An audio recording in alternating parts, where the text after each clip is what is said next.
Welcome to Floyd Street's Finest. I am Jack Grossman. That is Rob Dauster, founder of the Field of 68, host of the DTF podcast. You see him on Field of 68 After Dark all the time. Rob, how you been, man? I've been good. I just want to know why it took 9 straight wins from Louisville to finally get me on this pod, Jack. Like, what are we doing, man? Like, I can't get an invite.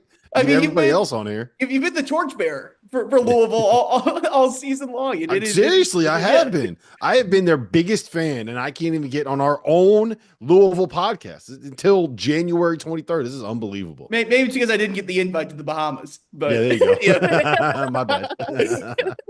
But you can follow him on Twitter at Rob Dauster. Again, all over the Field of 68, founder of the podcast network that allows me to do this thing. So always appreciative of that. Great to have you on, Rob. Again, you can like, subscribe, follow. I'm at Jack Grossman 97 on Twitter, YouTube, Spotify, Apple Podcasts, all those things that I've been better about it, Rob, about actually saying to like and subscribe and do that stuff, which is probably a good thing It for me. helps. But It helps. yeah, It yeah, helps, man. It helps. usually smart. But yeah, no, Louisville, 9 game winning streak, one of the hottest teams in the country right now, and really the exclamation point of that being an absolutely ass whooping of SMU in Dallas on Tuesday night. We'll start there, Rob, then kind of go big picture. I thought BetMGM had SMU as a favorite. I'm like, okay, Louisville plus money. I really like that bet, but no one saw them bleeding by 32 with 10 minutes left. To be completely honest, the way that game went, how was Louisville able to just absolutely dismantle SMU on Tuesday?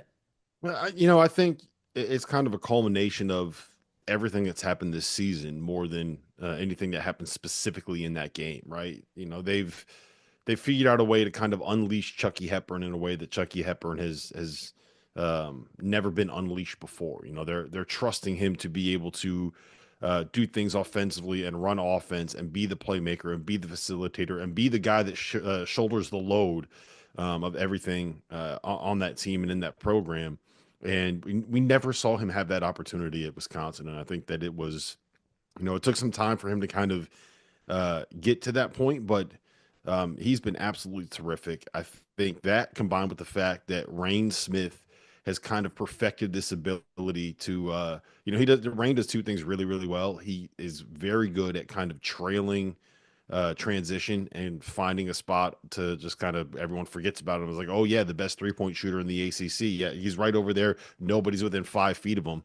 Let's find a way to get him a look, and he's really good at coming off the screens. But I think to me it's a bigger picture thing with Louisville, right? Like obviously, the start of the season did not go well for them, and I really do believe that a large part of that, especially like they got an ass whooping against Tennessee, Yeah. right? Like they got a big dose of humble pie, and um, my take on that at the time, and I still believe it, is that that had a lot to do with the fact that one, Tennessee is a very difficult team to play that early in the season, and two, Louisville had spent the entire summer and fall and early part of the season being told how good they were, right? Like you go to the Bahamas and you beat the brakes off of some teams that, like, let's be frank, like they weren't probably Division 1 programs, right? Division 1 caliber Did you teams. know a 13-year-old Uh, year old played yeah, on one of those 13-year-old teams? played in Yep, that. yep, Yeah, yeah, yeah. yeah. That's never been mentioned. Yeah, who knew that? Yep. No one's ever made a joke about that. They beat Morehead State in the first game of the year by 50. Um, they got all this money, like they're feeling themselves. They have a little bit of confidence and swagger and arrogance about them. Maybe arrogance is the wrong word, but sometimes you just need to get punched in the face to kind of realize, like, okay, you know what? We are not, uh, the greatest. We are not the 2016 Warriors. So I think that's what happened against Tennessee, and they kind of turned things around, right? Like we know how big that win was against Indiana, and then they go out and they beat a really good, like a really damn good West Virginia team in overtime in the Bahamas, and they end up losing to Oklahoma in the final of that. But that had a lot to do with Case and Pryor going down. You lose Corin Johnson around the same time, and then all of a sudden you're playing without Kadir, and you already have Kobe and Ali. Um, Down for the count. It's like all of a sudden you went from being a team that was 10 deep and had two guys redshirting more as a precautionary thing to, we got 7 guys. We just lost our most talented player in Case and Pryor. We just lost our breakdown guy in the half court and Corin Johnson, and we just lost like a utility guy. You probably lost what, two starters and three of your top 6 or 7 players, and they kind of had to reinvent themselves at a time when you get Ole Miss, who's really damn good. You get Duke, who is Duke, and then you got to go play at Rupp Arena. So um, they found themselves in that time after losing 4 out of 5 and before Christmas, and now they're just rolling, man. They know what Kels wants to do. They know how they want to run offense. They know where they can get their shots, and it's been a lot of fun to watch. And I've been taking as many victory laps, I think, as anybody in the entire city of Louisville or the entire state of Kentucky at this point. So I'm all in, man. I'm all in on the cards. Look, I'll say this too, because I remember after the Ole Miss game, I got a lot of texts from friends back home in Louisville and the narrative of Cason's gone, Corin's gone, season's over, just pack it in, get ready for your deal. Like, guys, it's not even December 5th yet.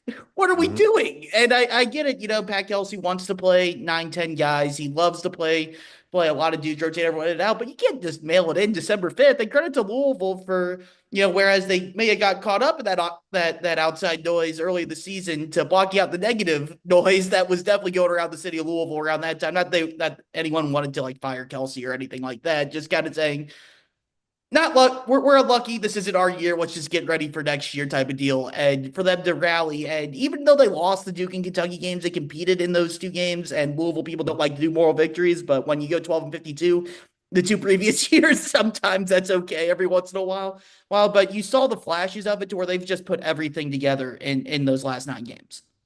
Yeah, and I think the most impressive part about it to me is like right now they're not 100% healthy yet, even at this point. Like Noah Right. Waterman, do we know how long? Is there any word on how long he's going to be out for? Or I have not heard. It wouldn't be stunning if he played against Wake Forest, because he played through that broken thumb for a while up until that Syracuse game. So maybe it could Mhm. be that type of thing, especially going into SMU. It's like, okay, we got a week off. We got the bye here. We don't play this weekend. Maybe you give him a game off there to where he gets basically a two full weeks off to try to heal up and feel better. Connie Roots, though, really stepped up in that SMU game, filling in and really thriving that expanded role as well. But He's good, Waterman, man. yeah, he has so He's much good. potential. Yeah, but And Waterman's a I guy think it that was yeah, like the timing of it was smart, right? Like they had 3 games in a week, and then you get a week off, um, and then it's Wake Forest, and like Wake yeah, Forest is a big one. Like that, Wake Forest is that's the one that you kind of really want to be able to get to ensure that you have a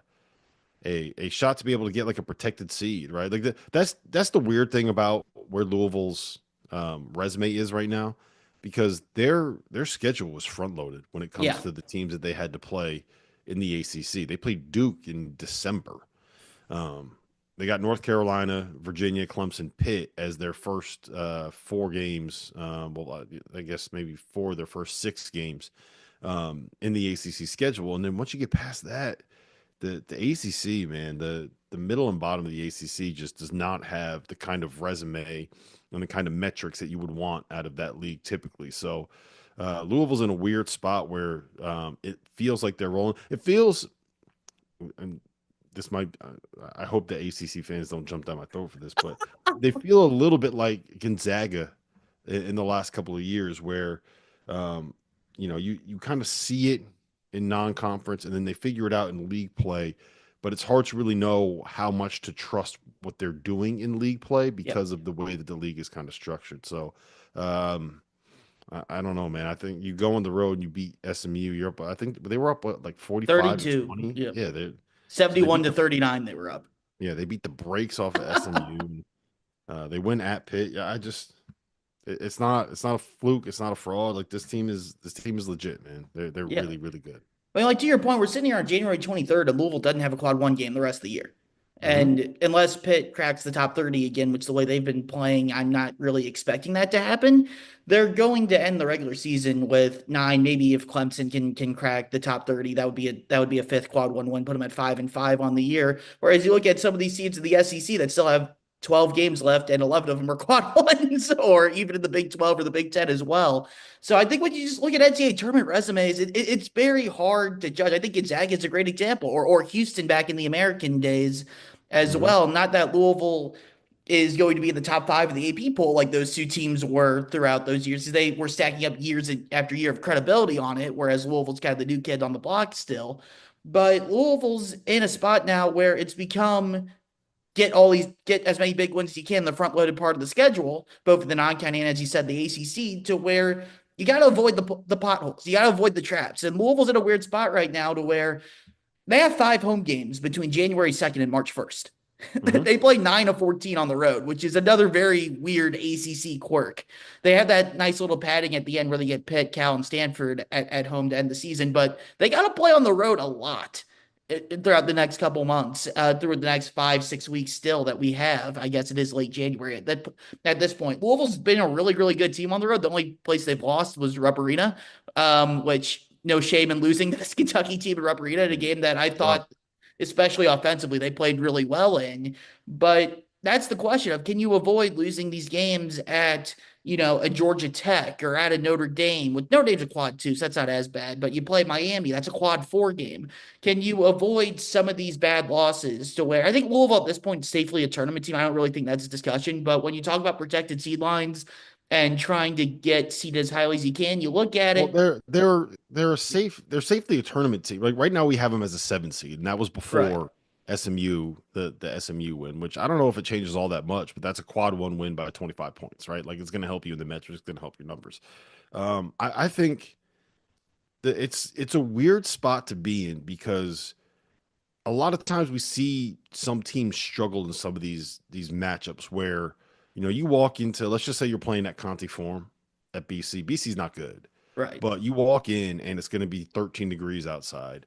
There's going to be 35 people in the crowd. The building's going to be cold. The BC players are going to be fired up because it's Louisville. They're probably going to be on national television because it's Louisville. And the Louisville guys are like, man, like I want to how do go we home. get the juice for this? Now, I'm not. It's a little less of a concern for Louisville because I can't imagine a scenario where a team that is coached by Pat Kelsey is not going to have energy, right? But that is a very real thing. And the other part of it is, um, take Florida State for example, right?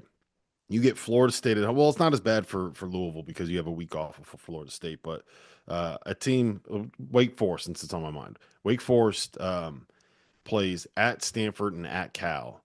The Stanford game's on a Saturday. They fly home on Sunday, and then they play Florida State on Tuesday at home. And Florida State is a weird team to prepare for because they play that, like, I don't even know if you call it a switching man to man or a matchup zone or whatever it is. They have so much length and I think athleticism. switching man to man is a good way Yeah, of putting it. yeah. Yeah. You have a completely different style that you have to prepare for. And if you lose that game, it looks bad for your resume. But the fact of the matter is, there's probably two NBA players on the Florida State roster. Leonard Hamilton's been around for a long time and won a lot of games, and they are a tough team to match up for. Same thing with, like, let's just say Notre Dame, right? Notre Dame Yeah. lost Marcus Burton, and they were horrible without him, and they haven't been that great with him. But Marcus Burton, there's an argument to be made that he might be, as good as Chucky Hepburn when he's at his best. And if you lose a game to Notre Dame, it looks really, really bad on your resume. When the fact of the matter is, with Marcus Burton, like they are probably a top half of the ACC kind of a team. So it's a weird conference when you run into situations like that and you run into the kind of teams like that. So, um, I mean, I think that they're going to have a chance to make a really impressive run here, but it's also the ACC still has talent in that conference, and there's still going to be tough games that you have to play. And you can't just sit on your laurels and say, "Oh yeah, Georgia Tech stinks.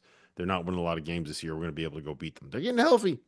They're Yeah. getting healthy. That's all I'll say. I They're mean, getting and healthy. that's what we saw, like last year, for instance, when the league was in a pretty similar spot where you had Notre Dame go out, win a couple games. You had Georgia Tech beat Duke and Carolina and I believe Clemson all at home last year. So, like, we've seen this before from the bottom of the ACC really hurting itself. I think about Wake Forest losing at home to, damn it, who was it? Where they blew the game at the end, like the last weekend of the regular season, and that kind of catapulted them into missing the NCAA tournament. It was someone bad. It might have been Georgia Tech, to be completely honest. But Yeah, they lost. yeah, They lost at Notre Dame, at Virginia Tech, and to Georgia Tech at home after yep, beating Duke. Like they that beat that Duke. was it. Yeah, they beat Duke, and then you lose at Notre Dame, lose at Virginia Tech, lose to Georgia Tech at home, and then you come back and you beat Clemson. Like, what do you? Yeah. I How's Steve Forbes hasn't gotten a team into the NCAA tournament yet is one of the more bewildering things because they play a fun style. They have good players. I like Steve Forbes as a coach, but they Mhm. just haven't gotten over the hump yet and actually made the field.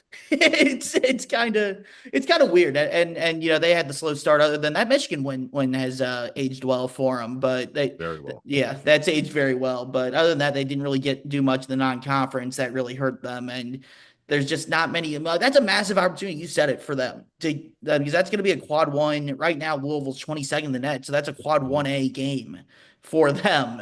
Like that is a huge game that they don't get many chances to have there. So they're going to get, as you said, probably one of Wake Forest's best efforts there. Louisville having the week off, I think, is a good thing. Even though they're riding all the momentum, you try to get a little bit more healthier. You get a full week to game plan for them to where I think I'm with you. That's going to be a really fun battle on Tuesday night. Yeah. Look, uh, Hunter Salas Love Hunter is, Salas. yeah, he's really Yep. kind of figured some things out, and they rely a little bit um, on tough shots a little bit too much. But ever since your old friend Tyler Johnson has kind of moved into the starting lineup, and they've figured out how to be able to Does he work have him the in. tights though? I think he's got the right tights. They provide you with the correct tights when you are at Wake Forest. Once he kind of came into their lineup and into their rotation, they that's when Wake Forest kind of took off. So I think they have an opportunity to really make a lot of noise there. And look, we talk about Louisville as maybe the hottest team in the ACC. Well, Wake Forest is also 7-1 in the league. They've won Yeah. it's 6 in a row and 8 of their last 9. They haven't lost to a team. Their worst loss of the season is at Xavier, and Xavier's a top 45 team in all the metrics. So it's not like that is going to be an easy game by any stretch of the. Like honestly, like the Wake Forest one, that's a team, and this is kind of off topic, but that's a team where I feel like you can have a little bit of a beef with the metrics, right? I They know did not, To did yesterday. yeah, like they didn't. They beat Coppin State by 15. They beat North Carolina A&T by 16. You beat USC Upstate by 5. You beat Detroit Mercy by 10. And they're all wins, but you're not beating them at the level that like some of these other programs have beaten these teams in bye games. And that hurts you in the net, that hurts you in KenPom, that hurts you in some of these metrics where uh, win differential really does matter and really does count with some of those teams. So you're looking at Wake Forest and they're 15-4. They're 7-1 in the ACC. They don't really have any great wins, but there's not a single bad loss on the resume, and they're 77th in KenPom. Like it's weird how that's kind of played out. Now they have an out. They beat Duke on Saturday. That'll change. You went at Louisville. That'll change. But for now, it's just kind of a weird thing with their metrics. How do you, because I know this is one of the really big topics in college basketball right now, and know that some that you guys discuss on a national level a bunch, but how do you try to handle that? Because like you watch Wake Forest, they pass the eye test.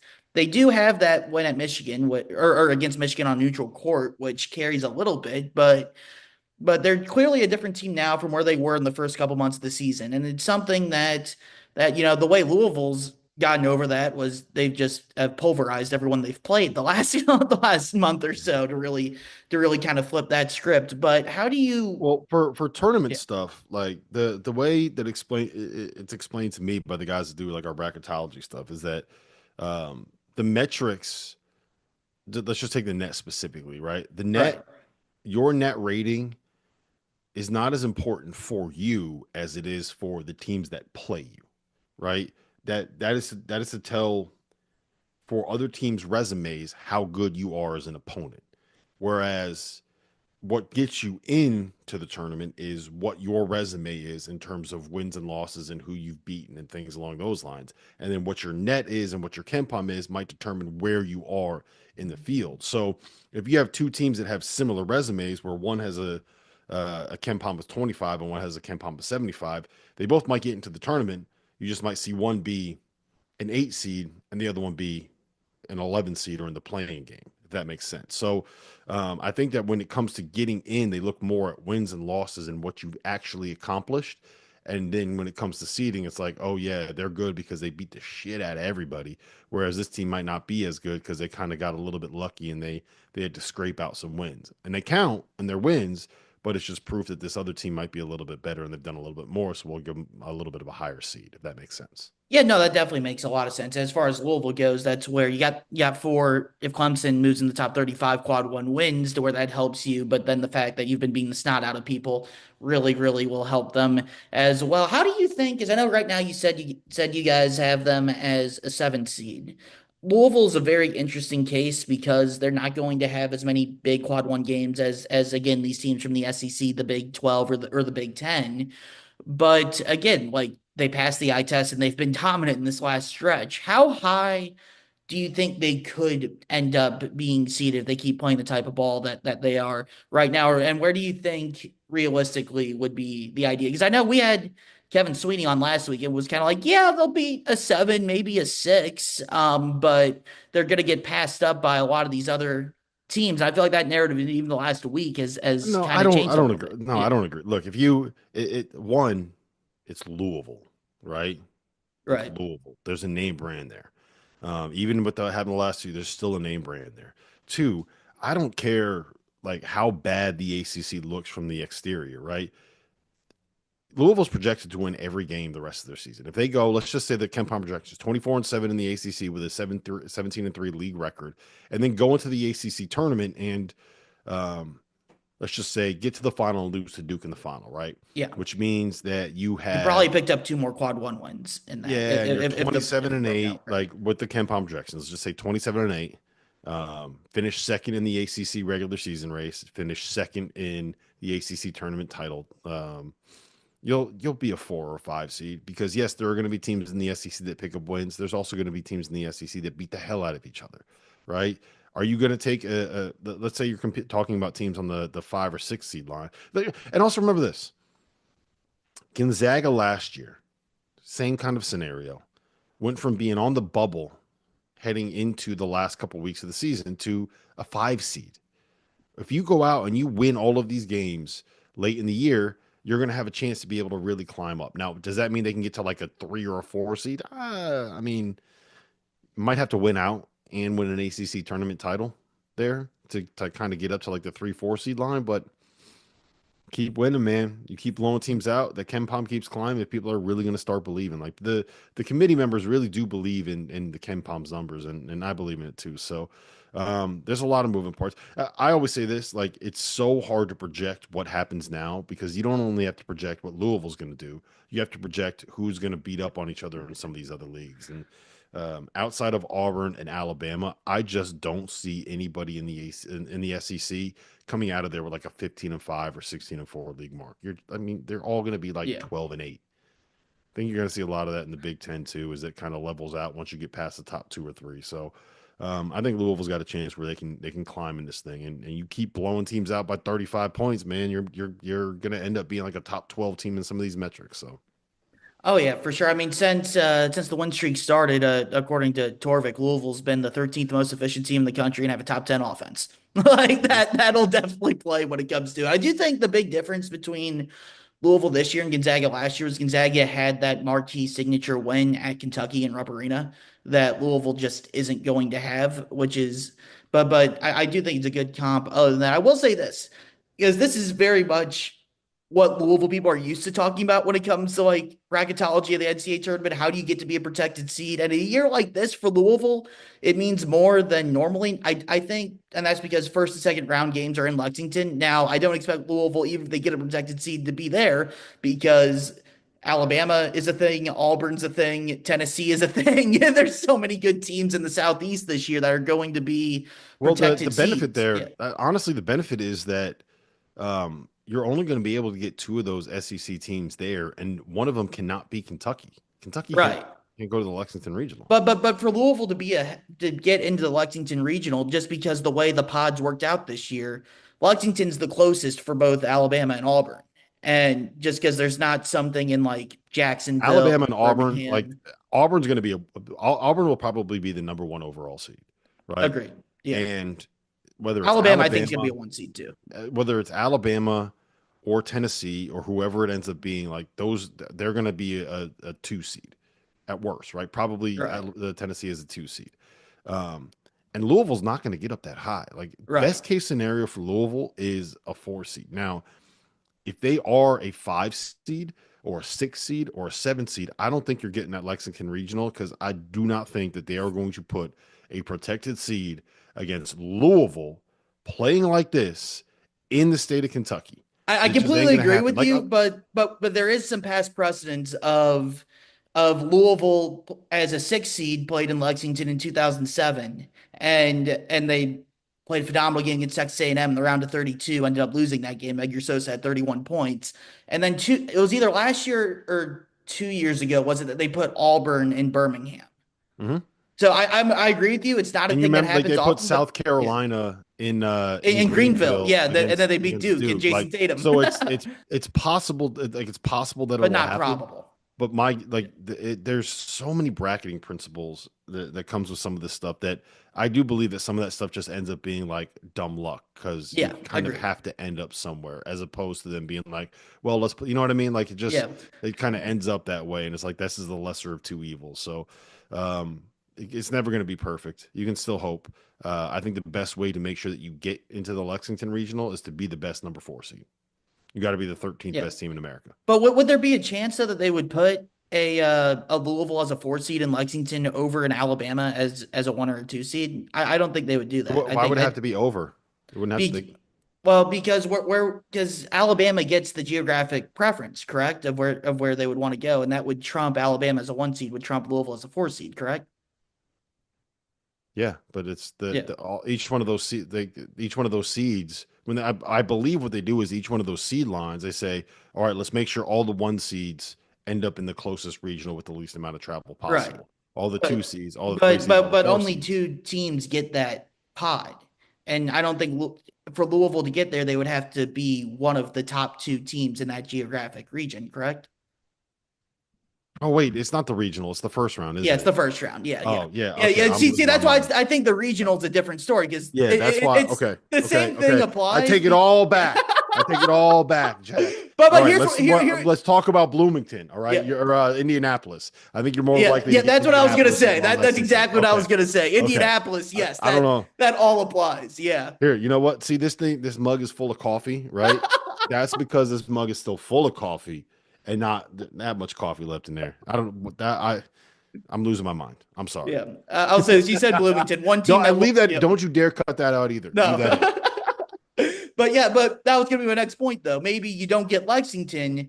Maybe you could end up in Cleveland, which wouldn't be the de facto home game Lexington would be, but that's still a very short drive for Louisville fans that are probably very excited to go to an NCAA tournament game.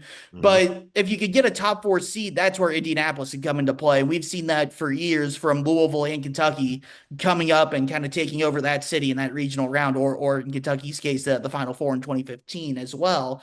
Never Indiana because they're never good those years, unfortunately for me as the Indiana grad. But and that's not going to be a quad one win for Louisville this year either. Sorry to tell everyone because they've crapped the bed yet again. But if you could get into Indianapolis that and make the second weekend, that becomes the situation where we've seen it over and over, whether it be Louisville, Kentucky, and Indy, Kansas when they play in Kansas City, Duke or Carolina when they have regionals in Charlotte or Greensboro, something like that. It is incredibly hard to beat those teams when they have de facto home games in the NCAA tournament. It's not impossible, and good teams do it, but that's just such an edge and such an angle to all this that I always think is something, UConn and MSG or Boston last year. We saw that as Mhm. well. Well, to where if you can get that protected seed, that matters to me a lot more than whether or not you're wearing a white or a red jersey when it comes Mhm. to the NCAA tournament. Yeah. No. Look, and also, like, let's just be frank. If you get a protected seed, it means you are a better basketball team. Like if Yeah. you are a 4 seed, you are a better basketball team than if you are a 7 seed. And that is always going to be a better sign. And if you keep on winning, it means you're a better basketball team than a team that goes 6-4 down the street. You know what I'm saying? Like, Yeah. so there are reasons why you get seeded at that point, and reasons why seeds that are that high end up making a little further. No, but I'll say this too.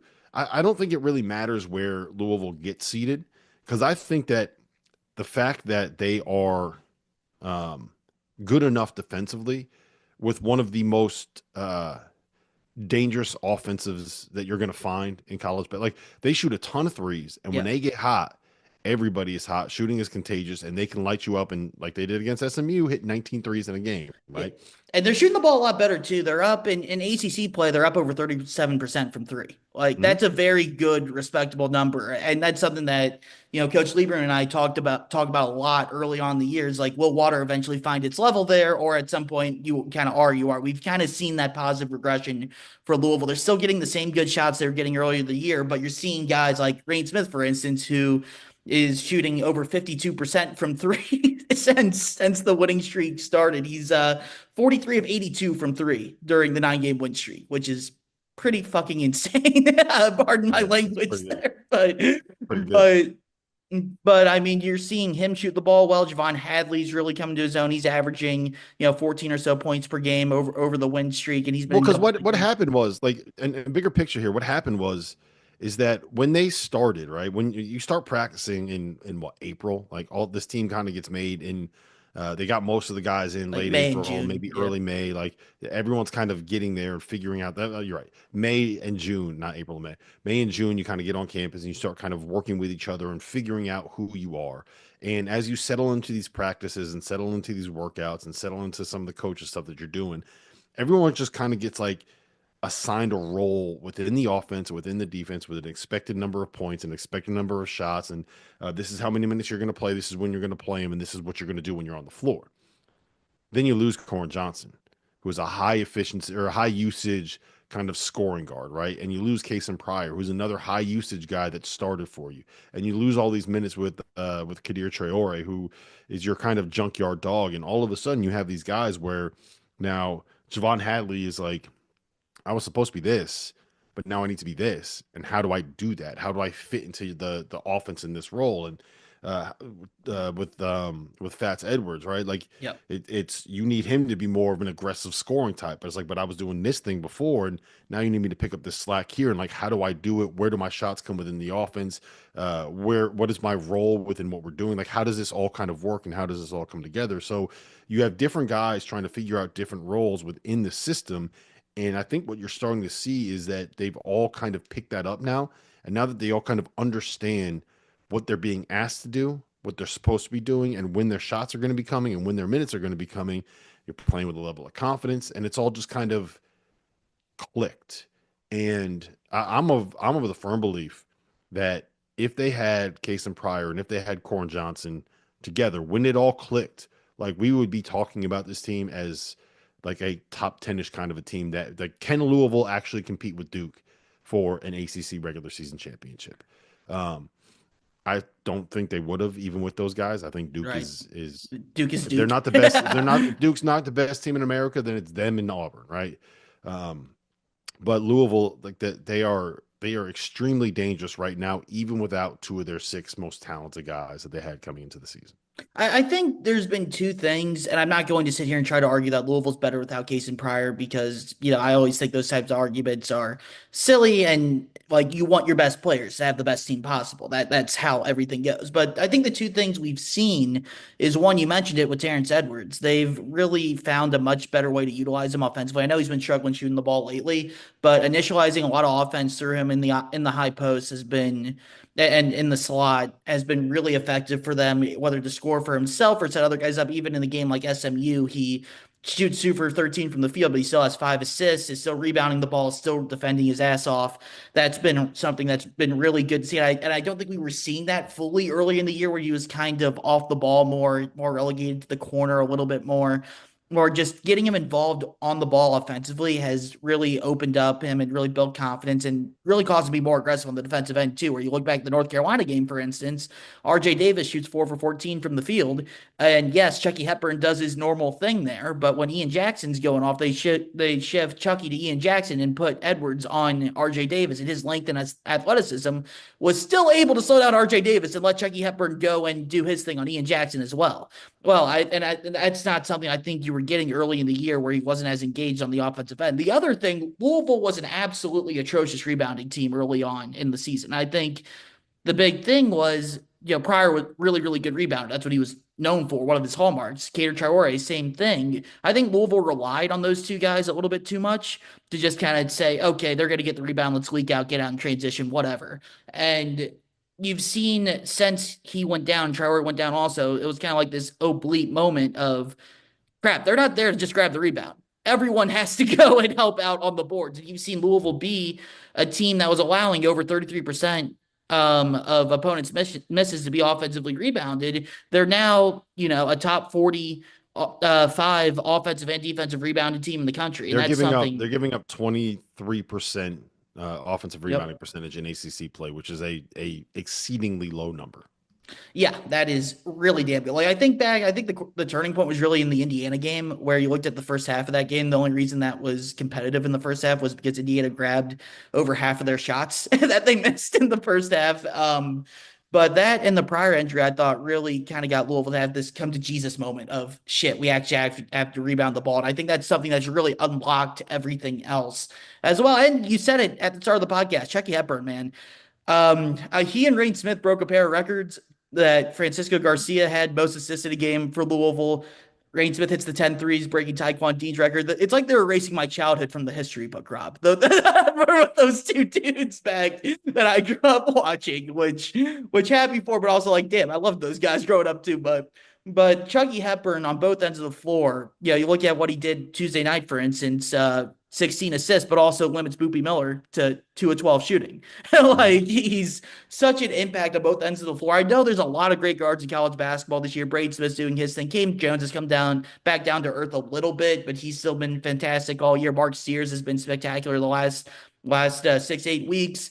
But I don't know if there's two or three guards I would put ahead of Chucky Hepburn when it comes to like who's going to be on the first team All American ballot. I don't know who impacts a game in as many ways as he does, makes winning plays as much as he does. And he's just been spectacular. He's been the guy that's Yeah. made everything go, especially since Corin Johnson went down. He's Yeah, I had mean to have the ball in his hands so much. he's an all-American caliber player for sure. Where he ends up in those rankings might be a little bit tough to project right now because at least for me, a lot of it depends on how much you win, Right. right? Like if you got to be, I can't make a first team All American team with a bunch of guys that ended up as like a 9 or a 10 seed. So if Louisville falls off here, like to me, you got to be able to win if you're going to be a first team All American. But um, I would say even with Cam Jones in the mix, Braden Smith in the mix, Mark Sears in the mix, a couple other guys like. Um, Chucky Hepburn's probably a top 5 point guard in America, and I don't think he's number 5. Let's put it like that. I'm with you there. The other guy that's really stepped up, James Scott, man. I mean, he was a dude that could not stay on the floor early in the season. I had the stat pulled after the Ole Miss game on the year, he was averaging 5.4 fouls per 40 minutes. For Hmm. those who don't know, you only get 5 fouls in a game for 40 minutes. So that's not something that's very sustainable. But you look at what he's done during the win streak, his just staying on the floor has been so important for him. And he's only averaging, you know, he's had 0 or 1 fouls in 6 and 7 of the last 9 games. He's only averaging a foul and a half per game. I know he had 4 in the SMU game. That's the first time in a while that he's really had any sort of foul trouble. You look at what he's done when he's been on the floor, almost 10 points a game, 8 rebounds per game, and really being such an effective guy in that pick and roll game and the zoom action dribble handoffs that they really shredded SMU in because, you have a guy that's an elite lob threat diving to the hole, but you have 4 shooters around him that can all knock down a shot. Plus, you have Chucky Hepburn who's going to find any of these dudes. That's a very hard thing to defend. And not to mention the fact that he's Louisville's only semblance of a shot blocker on the other end as well, to where I Yeah, thought his emergence has been absolutely huge for them. yeah. I mean, he finishes everything around the basket. He's Yeah. shooting over 80% from 2 point range. Right there's a level of efficiency that comes with him. There is a rim threat when you put when you're running those ball screens and a lob threat, and it kind of forces defenses to change what they do.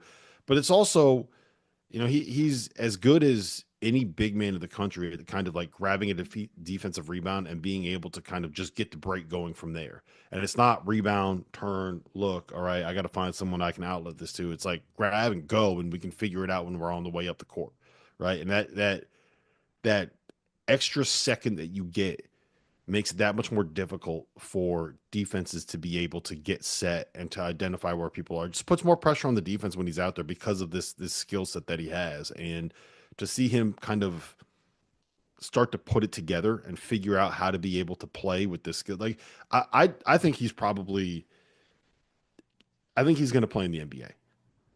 because of the length, because of the athleticism, because of the versatility. Like there's things that he still has to figure out to get to that point, but he has the physical ability to absolutely be an NBA player. And because of what you just mentioned, the shot blocking, the rim running, the lob threat, the perimeter skills, all of that stuff.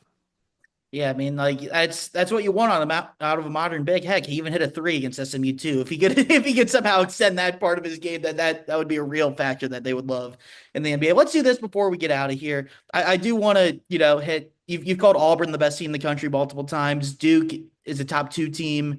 I'm interested in Alabama though. I think they might have, and this might be crazy to say because Duke has Cooper Flag and all the freshmen, all of that stuff. I still believe Alabama has the highest ceiling of anyone in the sport because I love Mark Sears. They've got, I know they don't have Reitzel anymore, but Cliff Amore, if they could get him going a little bit more like they did in the Kentucky game, it brings such a force defensively for them to where if they can rise and really defend consistently. They have the offense. They haven't shot the ball great, but I think they're due to, as we saw starting with that Kentucky, which Kentucky doesn't really defend anyone, but if they can start hitting down more shots consistently, even if they not, I mean, you've said it before, man. It's not always the fact if you actually make it or not, just the threat of Alabama shooting the ball just scares the bleep out of teams. It opens up so much when driving the basketball, trying to find things. And they're making shots now Yeah, too. they are. Like they're making shots. Like the thing about them, one, Mark Sears has kind of been himself the last probably 6 weeks of the season in terms of being a great point guard and efficient and being able to pass the ball and all of those things. I think that the emergence of someone like Mohamed Diabate, bringing him a different element as kind of like the physical rebounder, defensive type. Cliff Amore being able to get them to end possessions, and Grant Nelson like coming into his own. He's a little bit inconsistent. I feel Yeah. like he's one of those guys where he doesn't realize how good he is. Like, you know what I mean? Like he Yeah. sometimes he has to be reminded, like, dude, you are 6'11", you got the handle of a point guard and you can make threes. Like, go be 6'11" with the handle of a point guard and make, like, go be a 23-year-old, 235-pound, 6'11" guy that can bring the ball to the floor, right? Go Right. take over. Sometimes he has to be reminded that that's kind of who he is. So, no, the Alabama's got as high of a ceiling as anybody, and they will always have as high as a ceiling as anybody. And we saw that last year when they weren't very good and still made it to the Final Four. Yep, I would say that. I mean, I love Iowa State as well out of the Big 12. The fact that they actually play offense now to combine with the defense is a great development for TJ Otzelberger, that team. Who else has stood out to you outside of that top group that could be like, okay, they're not getting talked about as much right now as those 3, 4 top teams, but this is a team that can really make a run, either do a Final Four or even because I really think that those four teams is probably going to be the national championship. It's hard to say with March Madness. It's so unpredictable and all that stuff. But if you're asking me to put all my money in my bank account on someone right now, it's going to be one of those four teams. But who outside of those four has a chance to crash that party? Um, Hold on, let me just bring it up so I have a list in front of me. I Illinois. I think I Illinois. love Illinois. Love I think Illinois. Illinois has got Yeah. a very real because they're really good defensively. They when they have Kasparas Yakashonis uh, playing well, he is as much of an impact guy as anybody in the sport. Um, because he's like the star power at the point, and you got a bunch of role players around him. So when he's there and he's playing well, it kind of changes who they are as a team. I'm not ready to count out like the Houston's and Ohio States of the world. Houston has to Um, beat someone though. yeah, but like Yeah. we do this every year with Houston, Yeah, right? that's also fair. We do And this they'll get those every chances in the Big 12. every Yeah. year with Houston. Like every year, we kind of have this conversation where we're like, well, I don't know, this, that. And then like look at what they've done the last four tournaments, right? They made the Final Four in 2021. They made the Elite Eight in 2022 as an 5 seed. They made the Sweet 16 in 2023. And then last year they made the Sweet 16. And if Jamal Shed doesn't get hurt, like one, they beat Duke. And two, Yep. they definitely beat NC State. And they are a Final Four team with a chance to go at Zach Edey and Purdue and see if they they would have given him as much of a test as anybody because those guards could have climbed all over Braden Smith and Fletcher Loyer. Yeah, So I always thought last year, everyone always destined it as UConn Purdue. I always threw Houston in that level as well, and it really is one of the bigger what ifs. I don't think they were beating UConn because no one was beating UConn last year, but that Purdue Houston game would have been a real clash of titans in the Final Four. Jamal Shed didn't get hurt.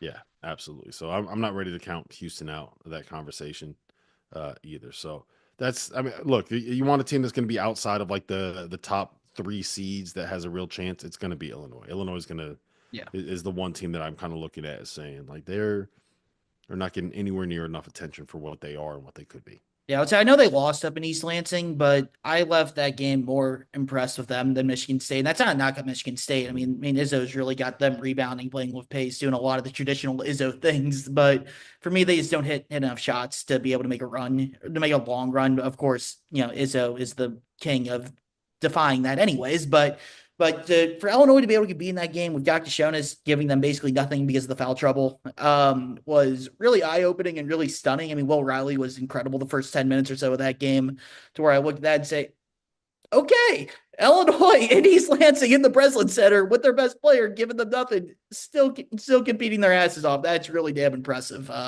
I think Mark, I don't know if they have enough other than Cam Jones to make a deep run, but I love watching them play. And then, we're on a Louisville podcast, so I feel like you got to mention St. John's Rick Pitino, just because you can never fully count him out, but I don't know if they have the Yeah, shooting like either. Michigan State and Louisville are kind of the same situation to me. Like that, I don't. Yeah. They do a lot of things really, really well, but I don't know if I could trust a team that can't shoot it at all. Yeah, I'm with you there. Patino did make a Final Four doing that once in 2012, though. That I think that was the worst offensive team in the Ken Palm era to ever make a Final Four. I don't know if that stat still stands or not. It was at the time. Last thing before I get you out of here, Rob. Louisville Wake Forest on Tuesday. What are some keys for Louisville to handle Hunter Salas, old friend Tyler Johnson, Efton Reed, and those guys? Yeah, it's Hunter Salas. You got to make them make tough shots.